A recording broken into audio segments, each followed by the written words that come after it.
पति ब्रह्मचारी।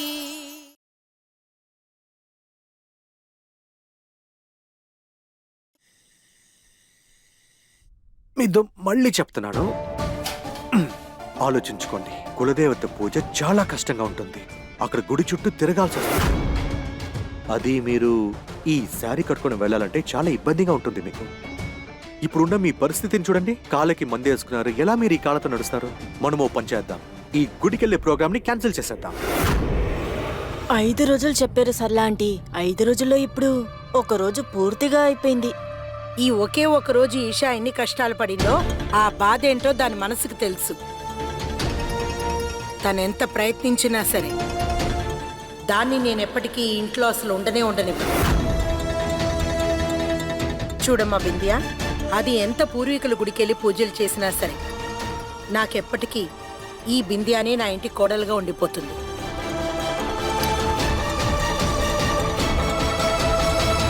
అలా ఎలా గుడికి వెళ్ళడం క్యాన్సిల్ చేయతోతుంది?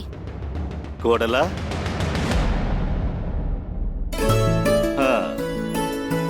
నా ఫ్రెండ్ గణేష్ ఏమేం కావాలన్నాడో అన్నిటినీ కొనేశాను. మిగతావన్నీ పూజకు ముందు పంతులు గారిని అడిగి తెలుసుకోండి అన్నాడు. సరేనా?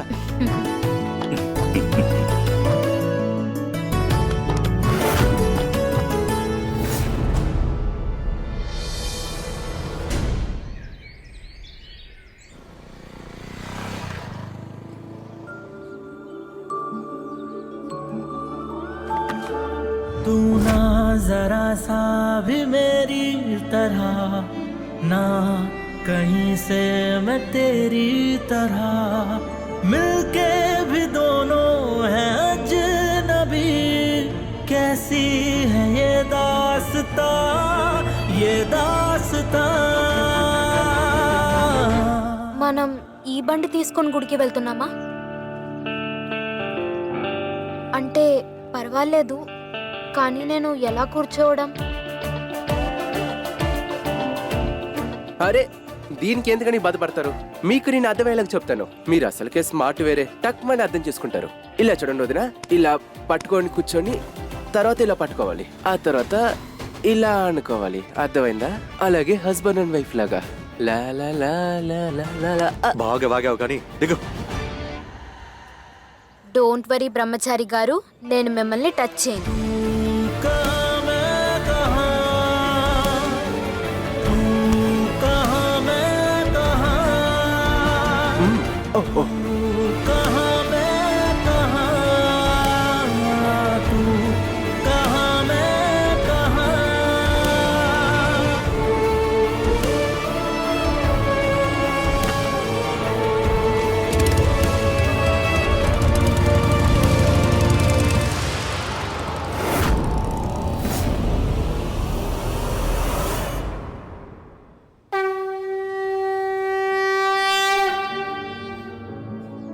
ఇక్కడ చూడండి బాబు, కొత్తగా పెళ్ళైన వాళ్ళు ఒకటిగా ఈ దేవాలయాన్ని 291 ప్రదక్షిణలు చేయాలి.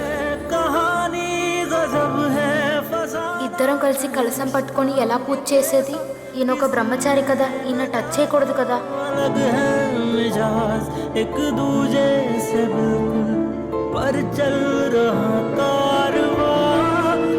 ఈ సూరజ్ ఎక్కడికి వెళ్ళిపోయాడు?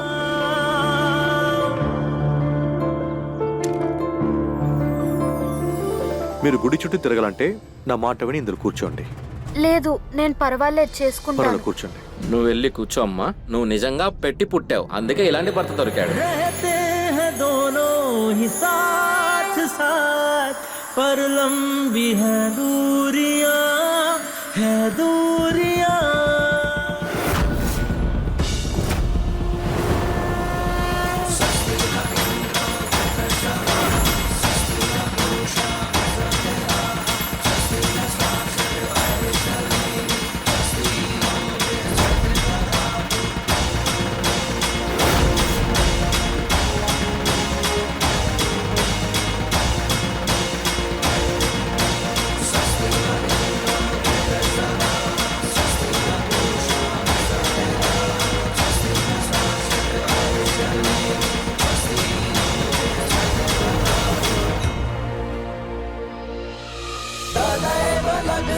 సుదిరం తదేవ తారాబలం చంద్రబలం తదేవ విద్యాబలం దేవ బలం తదేవ లక్ష్మీపతే దేంద్రియుగం స్మరామి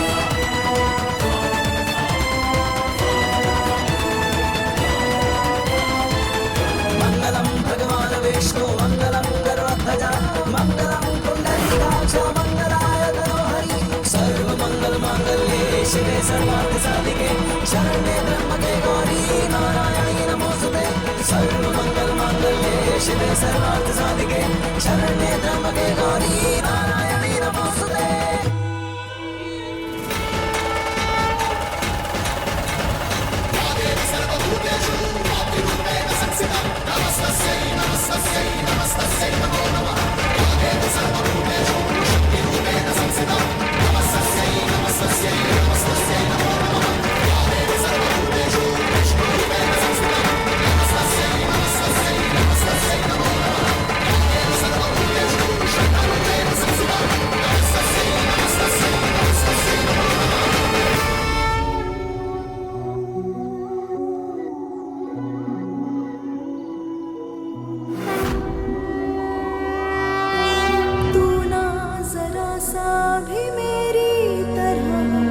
అమ్మోర్ తల్లి, ఈ పెళ్లి నా ఇష్ట ప్రకారం జరగలేదు. కానీ ఈ సూరజ్ని నా భర్తగా ఒప్పుకున్నాను. నాకు శక్తినివ్వు తల్లి. సుఖమైన దుఃఖమైన ఎటువంటి పరిస్థితుల్లో అయినా నేను ఎప్పటికీ అతనితోనే ఉండేటట్టు నన్ను ఆశీర్వదించు తల్లి.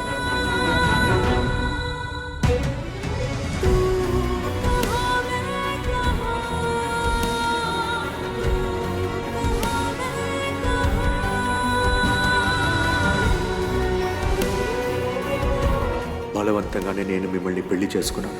నేను ఈషా గారి జీవితాన్ని నాశనం చేయాలని ఎప్పుడు అనుకోలేదు. నేను ఆశపడుతున్నంత ఈ పెళ్లి వదిలేసి తను తన నాన్నగారితో వెళ్ళిపోవాలి. అదే అందరికీ మంచిది. ఇక్కడ చూడు బాబు, ఇప్పుడు ఈ రక్షణ దారాన్ని ఒకరు ఇంకొకరు చేతికి కట్టండి. అప్పుడే అమ్మవారి ఆశీస్సులు మీకు కలుగుతాయి. एक है जमीन एक है आसमां दोनों ही है दोनों से जुदा रहते हैं दोनों ही साथ साथ पर लंबी है दूरियां है दूरियां तू कहाँ मैं कहाँ तू कहाँ मैं कहाँ तू कहाँ मैं कहाँ तू कहाँ मैं कहाँ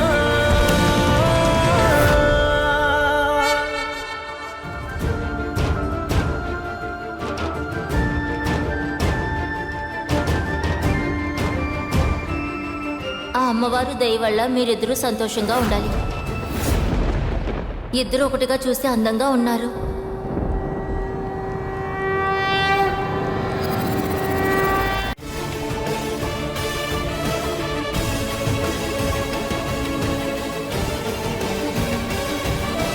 తప్పకుండా ఒప్పుకోవాలి. నీకు సరిపోయే వాడిని నువ్వు ఎంచుకున్నావు. ఈ చీర అందంగా ఉంది. ఎక్కడ కొన్నావు? ఈ చీర నా భర్త కొనిచ్చాడు.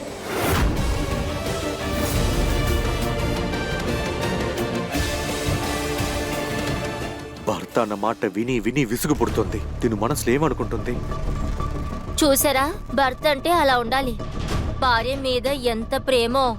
మీరు ఉన్నారు, ఒక కర్చీఫ్ కూడా కొనిపెట్టరు. ఆ భగవంతుడే మా ఇద్దరిని కలిపాడు. బావుండు.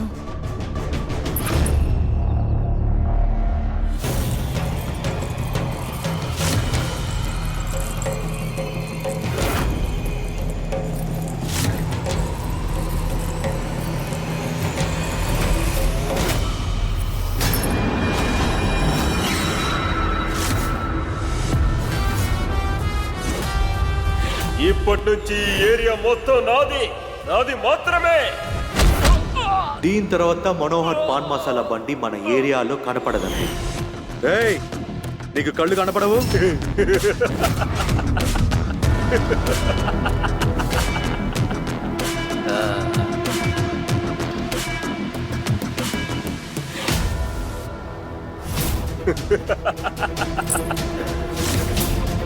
సూపర్, ఒప్పుకొనే తీరాలరా.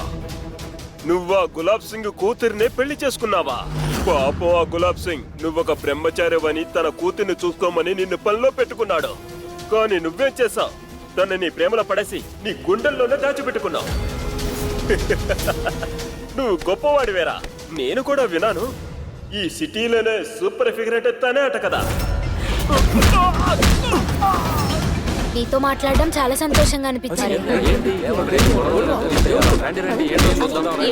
ఏం జరుగుతుంది అక్కడ? ఇద్దరు గోండాలు దేవాలయంలో గొడవ పెట్టుకుంటూ ఉన్నారు. వాళ్ళకి దేవుడు అంటేనే భయం లేదు.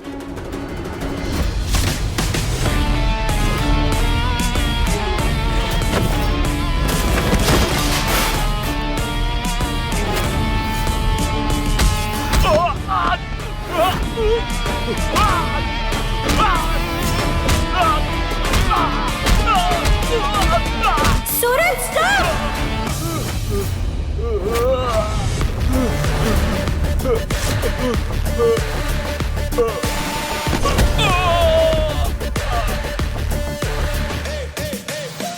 అంటే నీ భర్త గూండానా?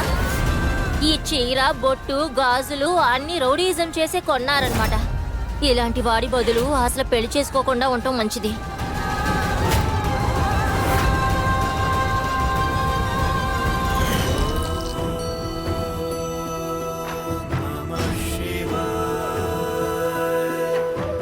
ఈషా, ఇందరితో నువ్వు 15 సోమవారాల్ని పూర్తి చేశావు.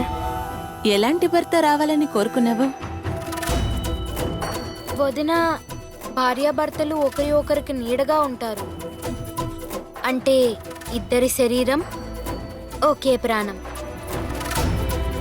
ఈ బంధంలో ఒకరి తప్పుని ఇంకొకరు వేలెత్తి చూపినప్పుడు ఆ తప్పులోనే ఒకరి గెలుపు ఇంకొకరి గెలుపుగా మారిపోతుంది.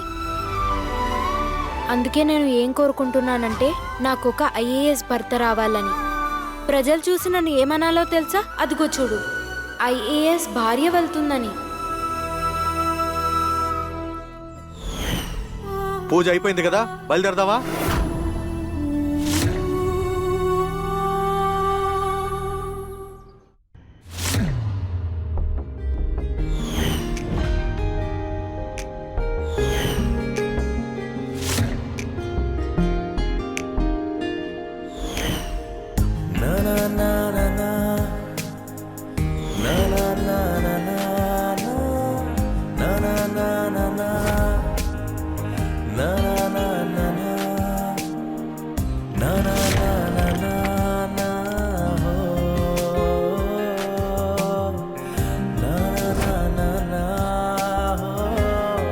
ఏంటి విషయం ఆరవ్ సార్, ఈరోజు డిఫరెంట్ గా ఉన్నారు?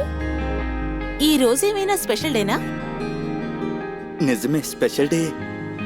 ఈ రోజు నీకు నేను థ్యాంక్స్ చెప్పబోతున్నాను. థ్యాంక్ యూనా? అవును కావ్య, నా బెస్ట్ మెమరీ లైఫ్ ని నాకు మళ్ళీ తిరిగి చూపించే నా ధైర్యాన్ని తిరిగి తెచ్చావు.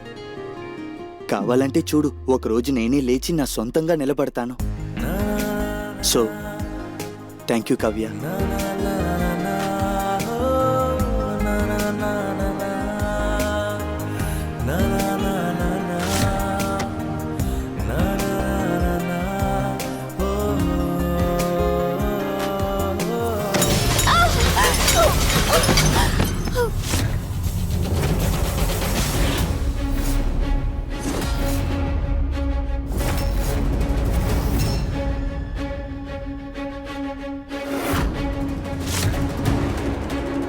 నువ్వు ఎలా కేర్లెస్ గా ఉండగలుగుతున్నావు?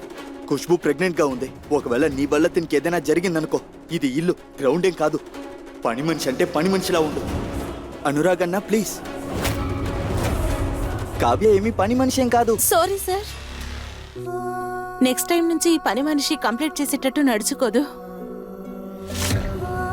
సారీ. నీకేం కాలేదుగా? యా.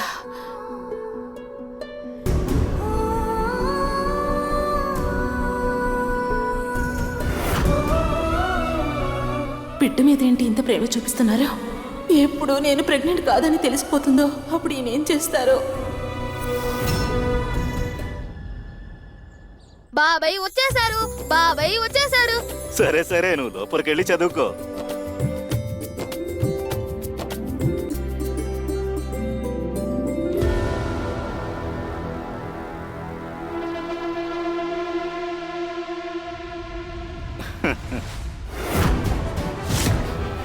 గుడికి వెళ్లకుండా వీడెక్కడో రౌడీజం చేసొచ్చినట్టున్నాడు.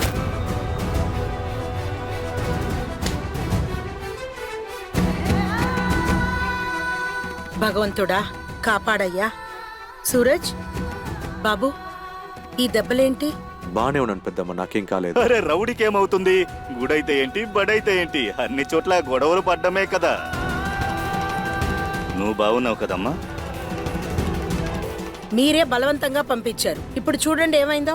నాలాగనే ఆ దేవుడు కూడా వీళ్ళిద్దరు కలిసి ఉండడం ఇష్టపడడం లేదు. అందుకే ఇద్దరు పూజ చేయకుండానే తిరిగి వచ్చేశారు. లేదు, మా పూజ అయిపోయింది.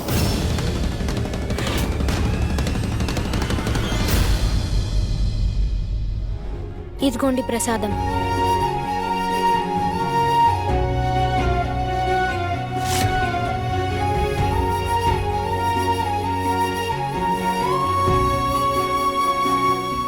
చల్లగా ఉండమ్మా.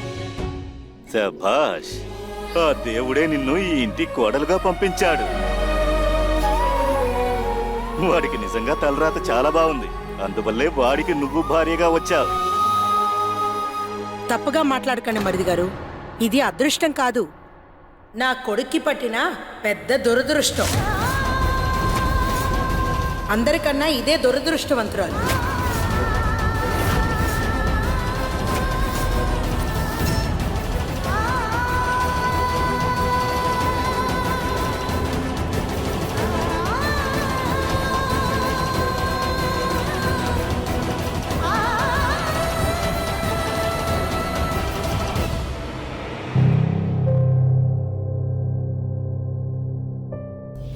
నువ్వు రౌడీవే కదా? నీకు చీటింగ్, రౌడీజం తప్ప వేరే ఏమీ తెలుసు?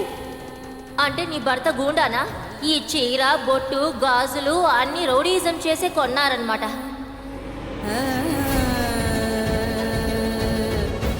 సరిగ్గా నువ్వు నిన్ను చూసుకో ఈషా. నువ్వేనా? ఇది నువ్వేనా?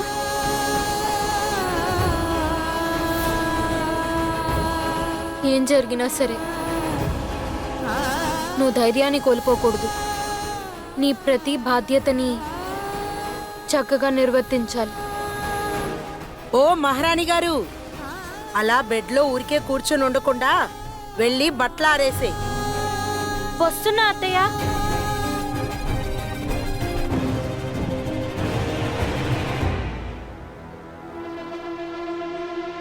సూరజ్ అన్న, గుడికి వెళ్ళొచ్చారు కదా, నా ప్రసాదం ఎక్కడ? ప్రసాదం కావాలా? ఆ, మా నాన్న నాకు చాలా ప్రసాదం ఇచ్చారు. నాన్న దగ్గర నుంచి ప్రసాదమా? ప్రసాదం కావాలా? అయితే తీసుకో. పిచ్చి పడుతుంది. మా నాన్నగారు ఇంతకు ముందు నన్ను భయంకరంగా తిట్టేవారే, కానీ ఎప్పుడు ఈషా గారి ఇంటికి వచ్చారో ఆ తర్వాత వచ్చినప్పుడు, పోయినప్పుడు, చూస్తున్నప్పుడు అంతా తిడతానే ఉన్నారు. నాకు ఒక్క విషయం అర్థం కావట్లేదు, ఎప్పుడు ఈ తలనొప్పి నన్ను వదిలి వెళ్ళిపోతుందో అని. నువ్వు నాతో చెప్పావు కదా ఈ ఫ్రెండ్షిప్ నాటకం అంతా మనకి సాధకంగా ఉంటాయని. వదిన వదిన మళ్ళీ మళ్ళీ మళ్ళీ మళ్ళీ వదిన వదిన వదిన అంటావు. నువ్వే కదా తనతో ఫ్రెండ్ గా ఉండమన్నావు. అప్పుడే తన మనసుని మార్చుకుని తన నాన్నగారి ఇంటికి వెళ్తారన్నావు. నేను అదేలాగానే నటించాను. ప్రేమగా మాట్లాడాను, గుడికి తీసుకెళ్లాను, శారీ కొనిచ్చాను, పాస్తా కొనిచ్చాను, అన్ని చేశానుగా. ఏమి వినకుండా తనకి ఇష్టం వచ్చిందే చేస్తుంది. ఒకటి తను ఇంట్లో నుంచి వెళ్తాననట్లేదు, ఇంకొక వైపు నువ్వు వదిన వదిన వదిన నేను టెన్షన్ చేస్తున్నావు. ఈ విషయాన్ని బాగా విను. తను నీకు వదిన కాదు, అదేలాగా నాకు భార్య కాదు.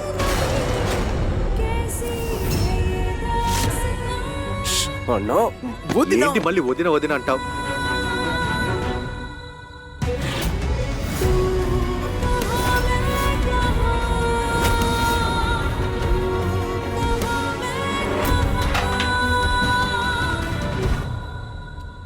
అన్నా, మీరు ఏవైనా చేయండి, కానీ వదిన కంట్లోంచి నీళ్ళు రాకూడదు.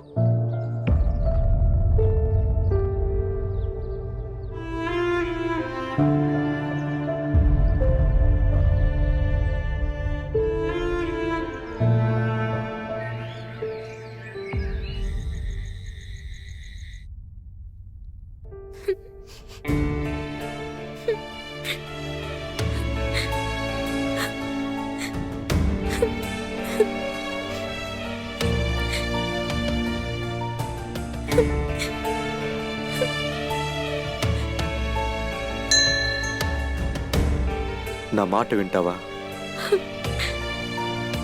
నాకేం వినాలని లేదు. వినాల్సిందంతా సాయంత్రమే విన్నాను. నువ్వు నాతో చెప్పావు కదా ఈ ఫ్రెండ్షిప్ నాటకం అంతా మనకి సాధకంగా ఉంటాయని. బయట జరిగిన విషయాల గురించి మీతో మాట్లాడాలని. చెప్పాను కదా ఏం విన్నని. కానీ నువ్వు నేను చెప్పేది వినాలి. నువ్వు నాతో స్నేహంగా ఉండడానికి కారణం నన్ను ఇంటి నుంచి త్వరగా బయటికి పంపించడానికే కదా. సూరజ్, నాకు ఇక్కడి నుంచి వెళ్ళాలని లేదు. అది నా ప్రపంచం కాదు, ఇదే నా ప్రపంచం.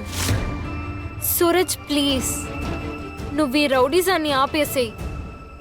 కానీ మీరు మీ మొండితనాన్ని వదలట్లేదు. అసలు ఈ ఇంట్లో మీరేం చూసారని? ఈ ఇంట్లో ఎవరికి మీరంటే ఇష్టం లేదు. మళ్ళెందుకు ఈ ద్వేషం మధ్యలో మీరు ఉండాలనుకుంటున్నారు? నువ్వు నన్ను ఎంత ద్వేషించినా నేను ఇక్కడి నుంచి వెళ్ళను. అయితే సరే, అనుభవించండి, అన్నిటినీ సహించండి, నన్ను కూడా సహించండి. అందువల్ల నేను ఎలా ఉండాలనుకున్నానో అలాగనే ఉండనివ్వండి. అర్థమైందా? ఒప్పుకుంటున్నాను నేనంటే ఎవరికి ఇష్టం లేదని. కానీ వాళ్ళే నువ్వు ఏ తప్పు చేయకూడదని అనుకుంటున్నారు. నువ్వు వాళ్ళ కోసం కూడా మారవా? నేను చెప్పాను కదా నేను మారనని. కానీ మీకు ఇప్పుడు కూడా ఒక చాయిస్ ఉంది. దయచేసి మీరు మీ లైఫ్ ని నాశనం చేసుకోవద్దు. దయచేసి ఇక్కడి నుంచి వెళ్ళిపోండి ప్లీజ్. నన్ను వదిలి వెళ్ళిపోండి. ఎప్పుడు చూడు టెన్షన్ పడతా ఉన్నారు మీరు. టెన్షన్.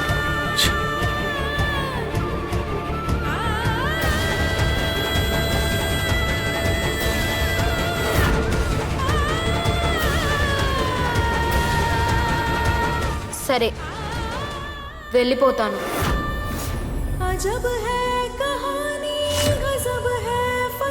ఇప్పుడు మీరేమన్నారు?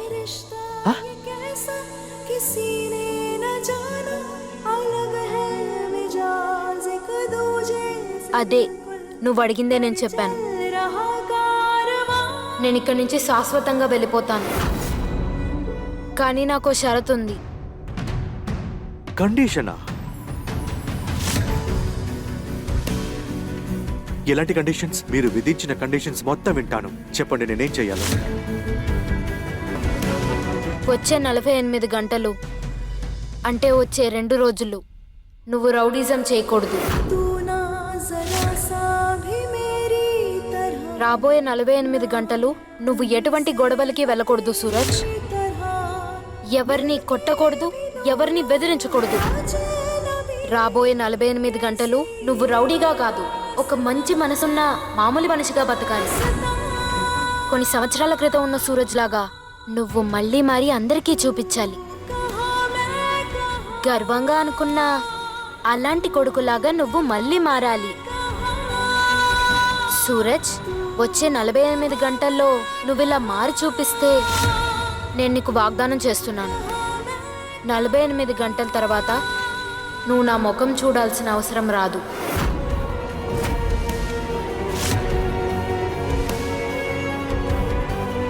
ఇది ఖచ్చితంగా మీరు ఇచ్చే ప్రామిసే కదా?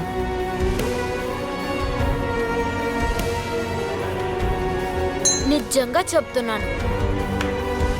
అయితే నేను దీనికి ఒప్పుకుంటాను. 48 అవర్స్.